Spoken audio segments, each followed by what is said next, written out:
একটা মানুষ কি কখনো পরিপূর্ণ হতে পারে সব দিক দিয়ে? কখনোই না। সেক্ষেত্রে এই কথাটা কেন বললাম বলো তো? ওই যে কখনো কখনো ভাবি যে পরিপূর্ণ গৃহিণী হতে পেরেছি কিনা। তবে সেক্ষেত্রে একজন পরিপূর্ণ গৃহিণী হবার যে যে গুণাবলীগুলা থাকার প্রয়োজন সেগুলো কিন্তু এখন অবধি পুরোপুরিভাবে রপ্ত করতে পারিনি। তবে চেষ্টা করছি মনে অদম্য শক্তি আর অনেকটা সাহস নিয়ে, আর তার সাথে কিছুটা ভালোবাসাও আছে। জানি না কতটুকু কি করতে পারি। তবে সেক্ষেত্রে কিন্তু এই যে পরিপক্ক গৃহিণী হওয়াটাও কিন্তু একটা ডিগ্রিধারী চাকরি থেকেও কোনো অংশে কম নয়। এই যে পরিপূর্ণ গৃহিণী হওয়া, সেটাও কিন্তু একটা বিশাল ব্যাপার। আর এদিকে দেখো, কথা বলতে বলতে তোমাদের হালচালই জিজ্ঞেস করা হয়নি। তো কেমন আছো তোমরা? আশা করছি রাধা মাধবের কৃপায় সবাই ভালো আছো। নতুন বৎসরে সবাই ভালো থাকার জন্য ভগবানের কাছে কিন্তু প্রার্থনা করি যে সবাই ভালো থাকে। এই যে পৃথিবীর একটা মানুষ যেন অসুখী না থাকে, সবাই যেন সুস্থ হাসি খুশিভাবে খুব সুন্দরভাবে জীবন পরিচালনা করতে পারে। আর এই দিকটাই দেখো, খুব সকালে ঘুম থেকে উঠেছি। ওই যে বললাম পরিপক্ক গৃহিণী হতে এখনও পারিনি, তবে চেষ্টা চলছে। তাই জন্য খুব সকালে ঘুম থেকে উঠলাম। উঠেই কিন্তু সমস্ত বাসি কাজকর্ম সেরে নিয়েছিলাম।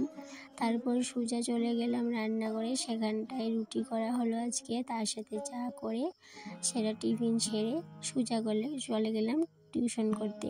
তো টিউশনটা সেরে আবারও চলে আসলাম কিচেনে, যেহেতু আমার একটা শখের জায়গা এই কিচেনটা। তো সেখানে এসে কি করলাম বলো তো? এই যে কিছুটা আম নিয়ে বসে পড়লাম। আর এতগুলো আম দেখছো, নিশ্চয়ই ভাবছো যে এতগুলো আম কোথা থেকে নিয়ে আসলাম। কি হয়েছে বলো তো? ওই যে আমাদের বাড়িতে তো একটা আম গাছ আছে, সেটাতে না অনেকগুলো আম হয়েছে এবার। আর সেদিন যে ঝড় তুফান দিয়েছিল 2 দিন, তো 2 দিনের ঝড় তুফানে না প্রচণ্ড আম পড়েছে গাছ থেকে। তো এতগুলো আম কি করব ভাবছিলাম, তো কিছুটা আম আজকে নিয়ে বসলাম। তো ভাবলাম যে আমগুলোকে কেটে একটু নুন হলুদ মাখিয়ে রুটি দিয়ে দেব, তারপরে ওই যে কাচের বয়ামে ভরে একটা আচার তৈরি করে নেব। আর এই দিকটাই দেখো, আজকে না একটা কাণ্ড হয়ে গেছে। কি কাণ্ড বলো তো? ওই যেহেতু সকালে অন্যদিন টিউশনটা থাকে না, আর সেক্ষেত্রে আমার কিন্তু কাজেরও অতটা ভেজাল হয় না। আমি কিন্তু সময় মতোই সমস্ত কাজবাজি করে নিতে পারি। কিন্তু আজকে যেহেতু টিউশনটা করলাম, সেহেতু কিন্তু ওই যে অনেকটা সময় টিউশনে দিতে লেগেছে। তার সাথে আবার ওই যে আম নিয়ে বসলাম, সেক্ষেত্রেও অনেকটা দেরি হয়ে গেল।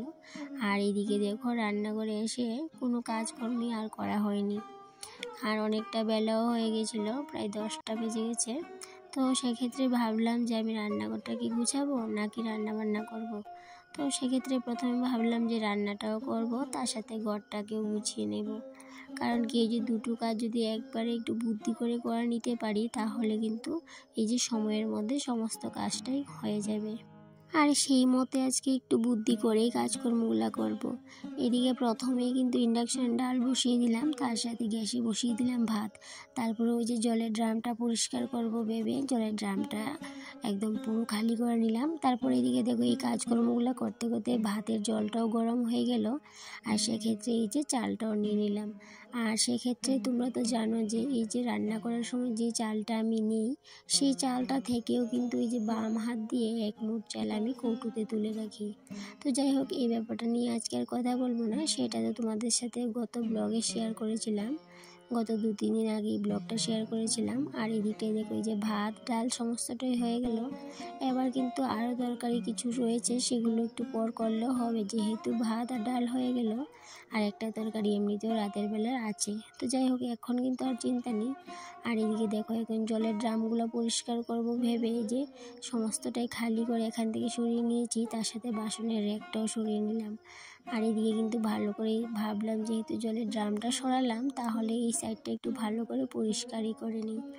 আর তোমরা তো জানো যে আমি কিচেন বলো আর যে কোনো কাজই বলো, ক্লিনিংয়ের ব্যাপারটা আমি কিন্তু পার্ট করেই করে থাকি। কারণ কি, ওই একদিনে যদি ডিপ ক্লিনিংটা করতে যাই, তাহলে কিন্তু অনেকটাই সমস্যা হয়ে যাবে আর অনেকটাই ক্লান্ত হয়ে যাব। সেই ভেবেই কিন্তু আমি পার্ট করেই কিন্তু ক্লিনিং করি।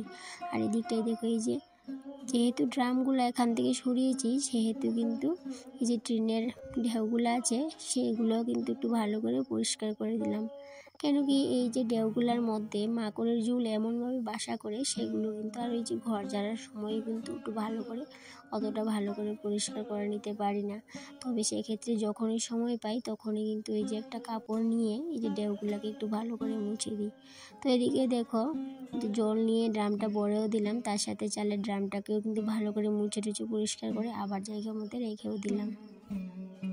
আর তোমরা একটা জিনিস লক্ষ্য করেছো কিনা জানি না, ওই যে অন্যদিন তো দেখতে পাও যে জলটা আমাকে কিন্তু বালতি ভরে বাইরে থেকে আনতে হয় না, কেন কি যেহেতু 5 লাইন আছে ঘরে।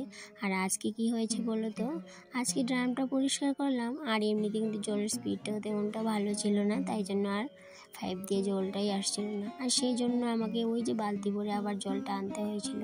তো এই সমস্ত কিছু কাজের ফাঁকেও কিন্তু আমি কি করলাম বলো তো, ওই যে আমগুলো সকালে কেটেছিলাম সেগুলোকে নুন হলুদ মাখিয়ে রোদে নিয়ে দিয়ে আসলাম। কেন কি এই যে সকাল সকাল যদি রোদে না দিতে পারি তাহলে কিন্তু রোদটা যদি চলে যায় সেক্ষেত্রে কিন্তু আর ওই যে আমগুলা কিন্তু ভালো করে আচারটা হবে না। তো এদিকটাই দেখো এই যে বেগুনগুলাকেও কিন্তু ভাজি বসিয়ে দিয়েছি। আর এদিকে দেখো এই যে র্যাকটাকে কিন্তু আবার জায়গা মতো এনে রাখলাম। তো রাখার পরে আগে কি হয়েছে বলো তো, এই যে র্যাকটা যখন আগে এখানটায় রেখেছিলাম কিন্তু নিচের মধ্যে একটা কাঠের টুকরো ছিল, কিন্তু আজকে ভাবলাম আজকে আর কাঠের টুকরোটা দেবো না, কারণ কি কাঠের টুকরোটা দেওয়াতে না অনেকটাই বিশ্রী লাগতো। তো ভাবছিলাম কি দেওয়া যায় এর একটার নিচে, অবশেষে কিন্তু একটা বুদ্ধি মাথায় চলেই আসলো। ওই যে বলে না, যদি ইচ্ছে থাকে তাহলে কিন্তু একটা উপায় হয়ই। তো আজকেও কিন্তু আমি ওই ইচ্ছে করে যেহেতু কাজটাতে ধরেছি সেক্ষেত্রে কিন্তু ওই যে একটা বুদ্ধি চলেও আসলো। আর এদিকটাই দেখো এই যে দুটো সাবানের কৌটো, সেই সাবানের কৌটোগুলো তো এমনিই পড়েছিল ঘরে, ভাবলাম এই কৌটোগুলোকেই র্যাকটার নিচে দিয়ে দিই, তাতে করে কিন্তু দেখতেও বিশ্রী লাগবে না। আর আগে যে কাঠের টুকরোটা দিয়েছিলাম তাতে করে কিন্তু অনেকটাই বিশ্রী লাগতো। আর এই যে কাঠের টুকরো আর এদিকে সাবানের কেসই বলো, এগুলো কিন্তু দিতে লাগতো না যদি না আমার ঘরটা যদি একদমই সমান থাকতো, ফ্ল্যাট থাকতো তাহলে। আর এদিকে যেহেতু আমার রান্নাঘরটা একদম উঁচু নিচু সেক্ষেত্রে কিন্তু এই যে একটু কিছু দিয়ে তারপর যে কোনো জিনিস রাখতে হয়। এই টেবিলটাই কিন্তু রাখতে গিয়ে আমার অনেকটাই সমস্যা হয়েছিল, আর সেক্ষেত্রে টেবিলের নিচেও কিন্তু আমাকে দুটো ইট দিতে হয়েছিল, তবে সেক্ষেত্রে শুধু সামনের পায়েরগুলোতে, পিছনেরগুলোতে লাগেনি, কারণ পিছনের সাইডটা এমনি কিন্তু উঁচু আর সামনের সাইডটা একটু নিচু হওয়ার কারণে সমস্ত কিছুর মধ্যেই কিন্তু এইভাবে করে পেকিং দিতে হয়। তো যাই হোক বন্ধুরা, সমস্ত কাজ বাজও কিন্তু কমপ্লিট করে নিলাম, এদিকে গুছিয়েও নিলাম, রান্নাটাও সেরে নিলাম। এদিকে কিন্তু সয়াবিন তরকারিও কিন্তু কমপ্লিট, তারপর ওই যে বেগুনের ভাজিটাও কমপ্লিট করে নিলাম, তার সাথে ডাল আর ভাত তো আগেই করে নিয়েছিলাম। আর ফাঁকে দিয়ে কিন্তু আমি আমার চায়ের বাসনগুলোও কিন্তু ধুয়ে নিয়েছি, সেটা তোমাদের সাথে বলতে ভুলে গিয়েছিলাম আগে। তো দেখিয়েছি তো ঠিকই, কিন্তু বলতে ভুলে গিয়েছিলাম। তো যাই হোক বন্ধুরা, রান্নাবান্নাও কমপ্লিট করে নিয়েছি, তার সাথে ভাবলাম যে যেহেতু রান্নাবান্না শেষ এবার ঘরটাকে ভালো করে একটু ঝাড় দিয়ে পরিষ্কার করে নিই, আর সেক্ষেত্রে সেই কাজটাও করে নিয়েছি। আবার এদিকে দেখো এই যে রান্নাটা তোমাদের সাথে একটু শেয়ার করে নিচ্ছি। তো যেই ভেবেছিলাম রান্নাটা তোমাদের সাথে শেয়ার করব তখনই কিন্তু কারেন্টটা চলে গেল, আর দেখেই বুঝতে পারছো একটু অন্ধকার হয়ে আছে। তো যাই হোক, রান্নাটা তো এমনিতেই তোমাদের সাথে আগেই শেয়ার করেছিলাম, তবে রান্নাটা কমপ্লিট হওয়ার পর আবারও শেয়ার করে নিলাম। আর এদিকটায় দেখো এই যে আমার কিচেনে নতুন একটা জিনিস নিয়ে আসলাম, এই যে হ্যাঙ্গিংটা তো আগে তোমরা অবশ্যই দেখেছো, অবশ্য আমার বেডরুমে। তো সেখান থেকে নিয়ে আসলাম রান্নাঘরে, কারণ কি যেহেতু আমার কিচেনটা আমার একটা শখের জায়গা সেহেতু ভাবলাম যে হ্যাঙ্গিংটা এখন থেকে আমি রান্নাঘরেই রাখবো, সেক্ষেত্রে নিয়ে আসলাম। আর তার উপর কিন্তু একটা গিফটের কাগজ দিয়ে সুন্দর করে ডেকোরেশনও করে নিলাম, তার সাথে একটা আর্টিফিশিয়াল প্ল্যান্টও রেখে দিলাম। আর এইদিকে দেখো এই যে বোতলগুলা, একটা বোতল অবশ্য আগের পুরনো, আর তার সাথে দুটো বোতল সেগুলো কিন্তু নতুন নিয়েছি, এই যে মেলা থেকে নিয়েছিলাম। ছোট বোতলটা নিয়েছিলাম 30 টাকা দিয়ে আর বড়টা নিয়েছিলাম 40 টাকা দিয়ে। তবে সেক্ষেত্রে আমার এই যে বোতলগুলা জল ভরে এই যে বাটিটার মধ্যে রাখলাম, তাতে করে আমার কিচেনের সৌন্দর্যটা যেমন আরও বেশি বেড়ে গেছে। অবশ্য আমার চোখে অনেকটাই ভালো লেগেছে, সবার চোখে ভালো লাগবে কিনা জানি না। তো অনেকেই হয়তো বলতে পারো যে এই বোতলগুলো কি সৌন্দর্য বাড়ালো, তবে সেক্ষেত্রে আমার কাছে সৌন্দর্য বাড়িয়েছে। আর এভাবে আমি ছোটো ছোটো জিনিসগুলো দিয়ে ছোটো ছোটো জিনিস দিয়ে আমি আমার টিনের ভাঙাচোরা জংধরা ঘরটাকে সুন্দর করে গুছিয়ে পরিপাটি করে রাখি। হয়তো বা দামি জিনিস নেই, কিন্তু তাতে কি হয়েছে, দামি জিনিস হয়তো বা লাগে না, একটু বুদ্ধি খাটিয়ে যদি সব ভাঙ্গা হোক কিংবা টিনের যেরকম ঘরে হোক না কেন, একটু বুদ্ধি খাটিয়ে আর একটু ভালোবেসে, এবার দামি জিনিসও কিন্তু লাগে না, একটু কম দামি জিনিস হলেও কিন্তু ঘরটা যদি সুন্দর করে গুছিয়ে রাখা যায় তাতে করে কিন্তু অনেকটাই ভালো লাগে। সেক্ষেত্রে আমার এই যে 3টা বোতল, এই বোতলে কিন্তু আজকে আমার পুরো কিচেনের লুকটাই চেঞ্জ করে দিল। সেক্ষেত্রে আজকের ব্লগটা আর বেশিক্ষণ রাখবো না, এই পর্যন্তই থাকবে। আবার দেখা হবে পরবর্তী কোনো একটা ব্লগে। ততক্ষণে তোমরা সবাই ভালো থেকো, সুস্থ থেকো, টাটা।